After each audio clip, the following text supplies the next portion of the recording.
Today is Friday, April 11th, and Nancy and I are starting our hike, our backpacking trip. We are at the Maryland-Pennsylvania border. It's about 9:15, and we'll be starting our new adventure.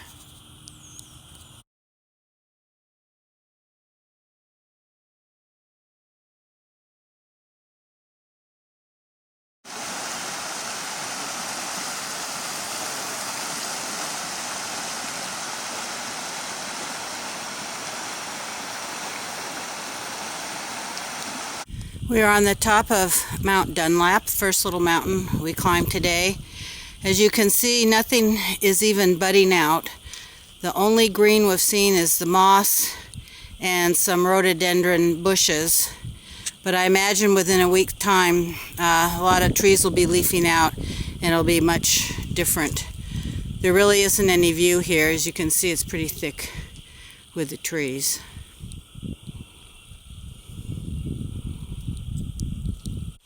We stopped for lunch at Deer Lick Shelters.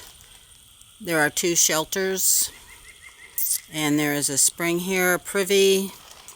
There are some tent platforms and some other areas in the woods that you can tent in. It's got a picnic table. So very nice, very clean. And we're heading on to Old Forge Park.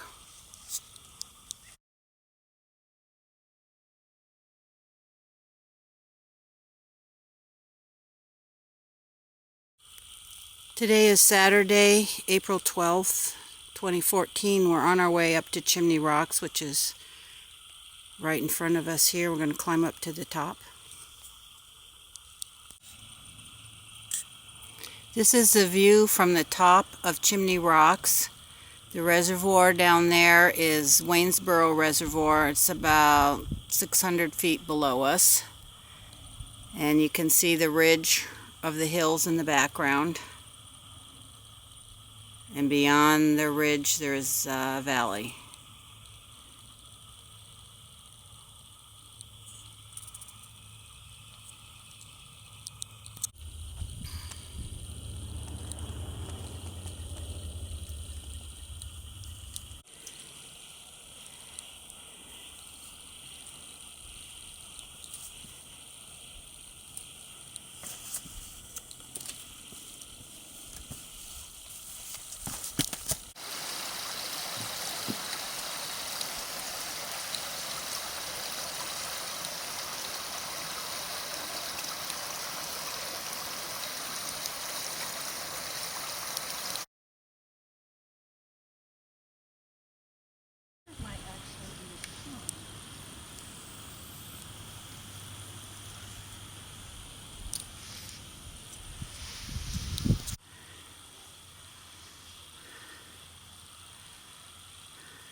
This is the first grove of pine trees we've hit on our hike through Pennsylvania, or the first southern portion of it.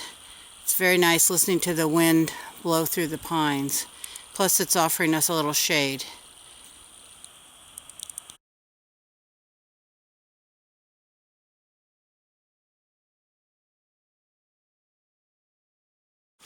This is the Milburn Cabin.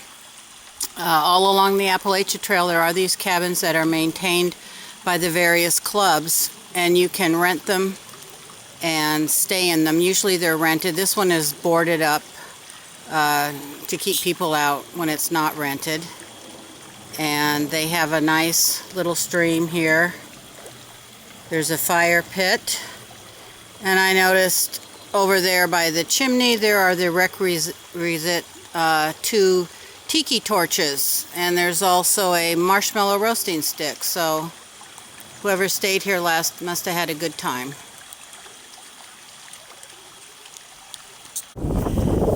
This This is what happens when the hikers give up.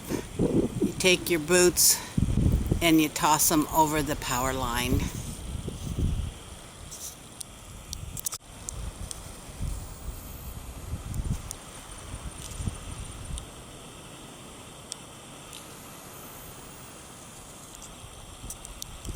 We're taking a break at Quarry Gap Shelter.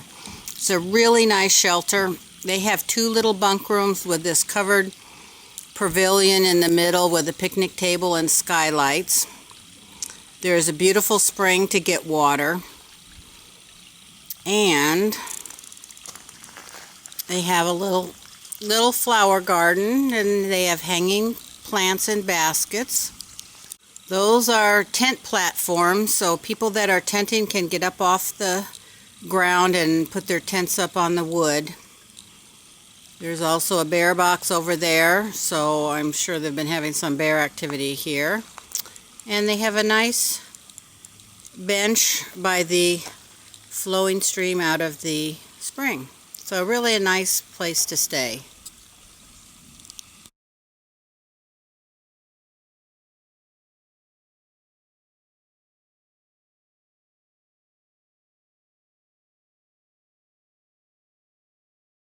We just came out on the trail to a road, and look what we found. Someone has decorated a tree with Easter eggs because Easter is next Sunday. I think that's really kind of cool. And evidently they've also made this bench with the stone people. So someone's been really creative here. It's nice when you run across something like this. This is a portion of the trail headed to Tom Run's shelter. Today I'm going from Shippingburg Road over to Old Forge Road and his park and a little bit past there, and then I'm going to go up to Pole Steeple, which is a Blue Blaze trail, over that and down to Laurel Lake. Today is Monday, April 14th. It's sun's breaking through, a little overcast. It's already warm and humid. Just as I was approaching the shelter, what do I spy in the little creek here but a little trail magic. Some people have left a bunch of Gatorade, ice cold in the stream. It's welcome. Thank you, Trail Angels. This is Tom Run's shelter. I think I referred to it as Tumbling Run Shelter, but it's Tom Run Shelter. You've got a nice graded gravel area in front. There are picnic tables. Back down there are quite a few tent sites. Here is a covered pavilion, so if it's raining, you can eat here and keep dry. And there's also over there, it's an old chimney, but I think you can cook in it, or at least get a fire going in it. There are quite a few daffodils blooming, so someone has come through and planted some bulbs.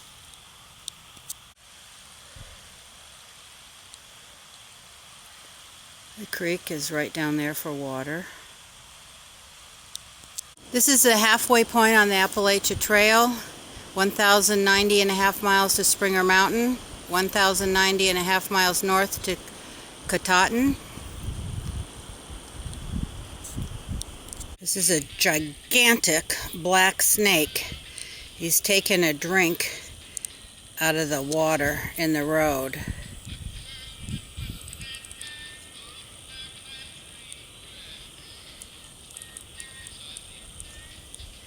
Look at the size of him.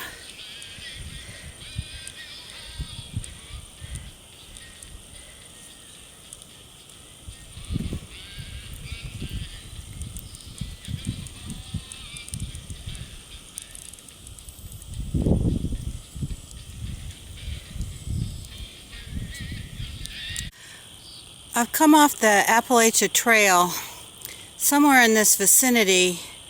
During the Revolutionary War, they had the Hessian prisoner of war camp, and I assume they're the Hessians that Washington captured when he went across the Delaware.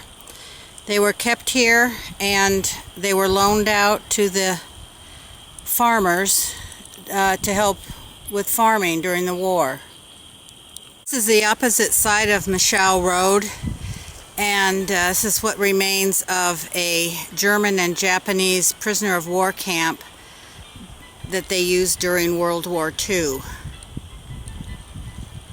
I guess I fibbed a little bit. I guess the German and Japanese prisoner of war camp was on the opposite side where the Hessian camp was, and this is an old barn. It says wall, but it looks like a barn to me that I think either the Hessians or the German-Japanese built while they were being held. Okay, I went down the road a little further, and here's the sign talking about the Pine Grove Furnace Prisoner of War Interrogation Camp, which was in operation from 1943 to 1945.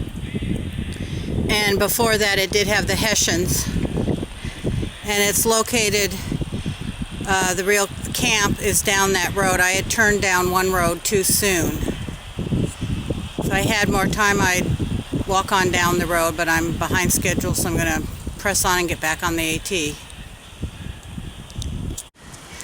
We are entering Pine Grove Furnace State Park. This is the Iron Master's Mansion. It is now a hostel. A lot of people that are hiking the trail will be spending the night here.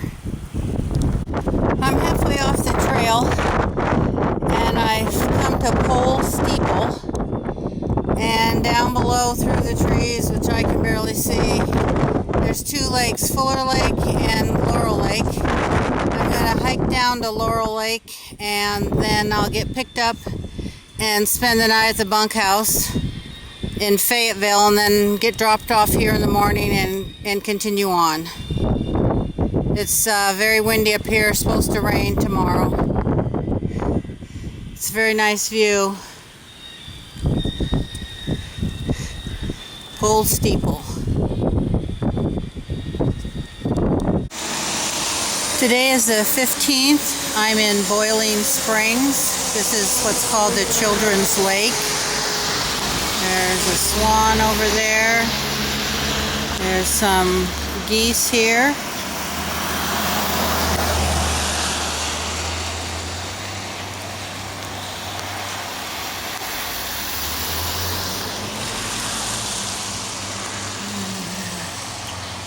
There's the town.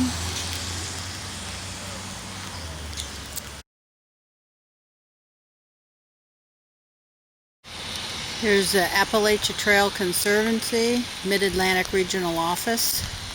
As you can tell, it's raining today, so I'll be hiking in the rain.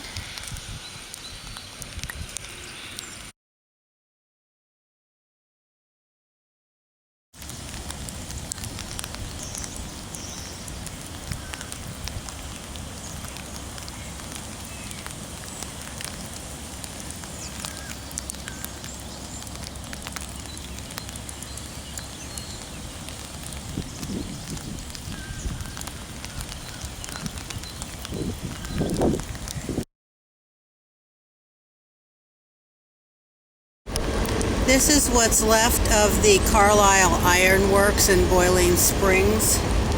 It marks the beginning of the industrial development in the Cumberland Valley. It was located at this site because of the proximity to natural resources needed for the iron production, which is iron ore from South Mountain, timber for making the charcoal is how they fired the forge, and limestone from the Ironstone Ridge. And then the water power for the furnace and the forge were provided by damming of the Boiling Springs. They made a lot of, they made pig iron, was shaped into furnished iron goods like pots, kettles, troves, chimney backs.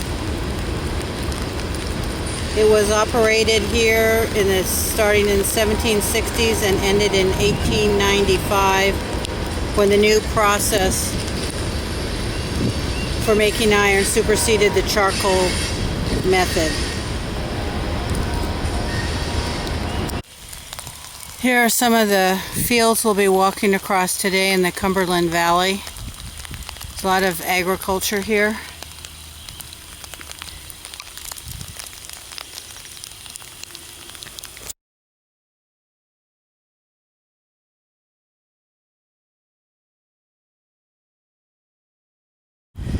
This is some rock art.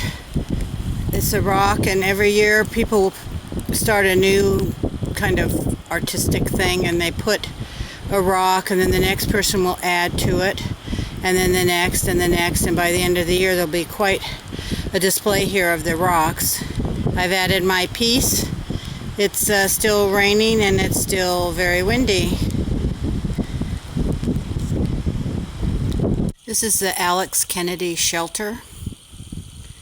Inside, on each side are two raised bunks, and then there's room for quite a few people on the bottom. This is the privy. I'll tilt it. It is quite odd looking. I think it's a composting privy.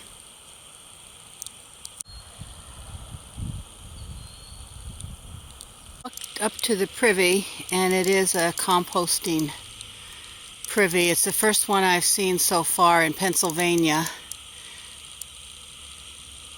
They're quite common in Maryland and New England. I've come to this creek, and unfortunately I have to cross it, and unfortunately it's made of wobbly, skinny tree trunks. So this ought to be really fun. People that know me know I don't do well on these kind of crossings. Wish me luck. I've been climbing up these rocks for the last half hour. I think the end is in sight.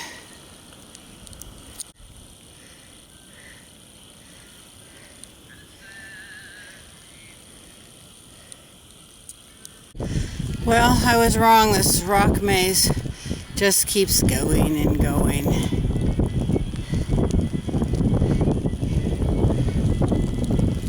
I don't know if you can tell it, but it is snowing outside. It started about 4:45.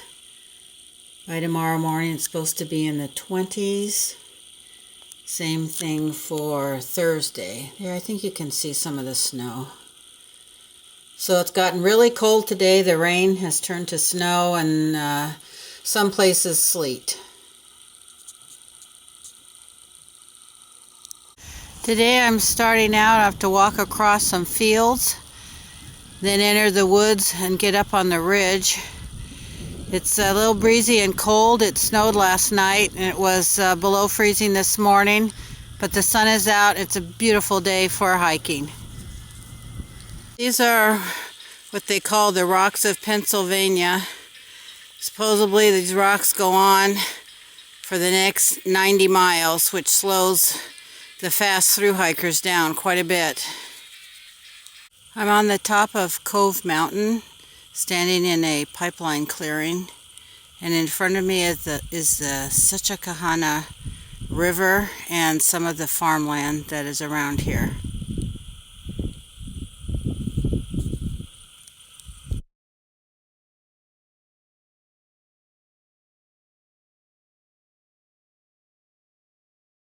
Thursday, April 17th, I'm at Hawk Rock.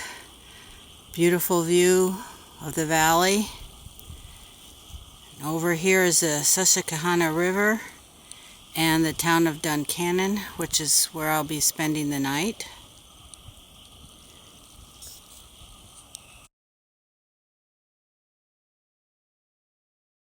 I just came down Cove Mountain Knob, and my knees are completely shot, but Duncannon's practically here, and I'm going to stop at the Doyle and I'll get a yummy burger. But it was quite the climb up and quite the climb down.